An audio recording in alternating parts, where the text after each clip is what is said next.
See this? This is a fossil. Actually, it's two fossils. One, it's a Polaroid, but that's for another time. But this yellow bit? Ah. And get off my lawn! Hey everyone, I'm happy you stopped by. I'm CJ. This is Geezer Gab, and today we're talking about tape. But not this kind. This is modern-ish. No, today we're talking about the adhesive tapes that you would have had a good chance of finding in a typical American home in the 1960s, give or take a decade. These are the tapes that boomers and Gen Xers grew up with. Let's start with the one that's been the bane of family photo albums, cellophane tape. It was clear and a great way to stick photos into albums for a while. Over time, the tape yellowed and the adhesive became something more like a memory. The photos would come loose with only the yellow residual left behind. This is it. Not the easiest thing to find these days. You can usually tell it apart from what came after because of the yellow tint. The other workhorse was masking tape. The paper backing made it easy to kind of coax into shape. Its first priority was, well, masking for painting. It was supposed to be removable, but it could be temperamental about that. For nerds like me, it was famously used to mend eyeglasses when they broke. But then, in the 60s, we got a new tape, a magic tape. Yep, Scotch Magic Tape was introduced in 1961, and it changed the game. You could write on it. Okay, how about a quick demo as to why magic tape was so special? Okay, first things first, let's lay down some samples. First, we're going to use Scotch transparent tape. It's really shiny, really clear. Next, we're going to put down some cellophane tape, clear-ish, but also really shiny. And now a strip of Scotch Magic Tape, which has a matte finish. That makes a difference. Okay, the first thing we're going to do is to see how well pencil does. First on the transparent tape, and it doesn't seem to be doing very well. How about the cellophane tape? No, not that great there either. How about the magic tape? Whoa, that's, well, really good. And with the number 2, wooden pencil. Next, we're going to try a Bic crystal pen, very popular in the 60s, 70s, and onwards. And the ink is very staining, so, if it will write on it, it usually sticks. And it looks okay on the transparent tape. And on the cellophane tape, not quite as good, but at least you can still write on it. And on the magic tape, wow, look at that. Is that far out or what? But let's test.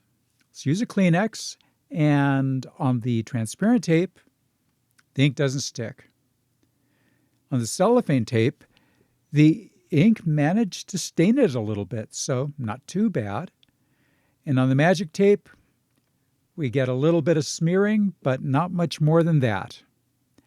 And that is what made this tape special. Magic tape also sort of disappeared when applied to paper. It didn't yellow and just stayed stuck. It was the perfect home tape for the space age. As a result, cellophane tape was slowly replaced, though you could still find it in homes, schools, and work well into the 80s. But the other task that was fairly common back in the day that most people really don't think much about now mailing packages. Traditionally, this meant you'd wrap it in kraft paper, tie it up with string, and send it on its way. I think you can still do this, but I also am pretty sure the post office wouldn't be happy about it and will charge you a special handling fee. But back to the package, tape to the rescue. And that meant one of two tapes generally associated with the task. Sure, you could be gauche and use clear or masking tape, but let's keep it civilized. To seal up the kraft paper covering your package or to just tape directly onto the cardboard, you'd often see kraft tape. Surprise! It's brown with a moisture-activated adhesive on the back. If you didn't have a damp sponge or a compliant child near at hand, that meant a lot of licking. Ugh. If you wanted to make sure your package didn't pop open, that meant strapping tape. It was annoying. It still is. But this tape with fiberglass strands demands a knife or scissors to get it to break open and get you to your package. It costs a little bit more, but it's worth it for some peace of mind. If someone in your house was a DIYer, and amazingly, we did call it that then, you'd probably have a couple of other tapes. Black electrical tape to cover up the ends of wires and whatnot. And of course, duct tape, or duct tape. I'll talk about this in another episode, but suffice it to say, it holds the universe together. But that was then. Today, we're drowning in our choices of tape. If you paint and head over to the hardware store, there's masking tape, blue painter's tape, frog tape, purple tape, and so much more. Duct tape isn't just in its traditional silver gray, it also comes in designer colors. And there's aluminum tape, safety tape, gaffer's tape, gorilla tape, carpet tape, double-sided tape, transfer tape, HVB tape. There's so much. We used to put our rolls of our common tape in a junk drawer, but with all that's available now, I mean, good luck with that. As I sit here, I try to think, what's my favorite tape? Honestly, I couldn't tell you. I have dozens of different kinds of tape here at the old homestead, more than I have in front of me right now.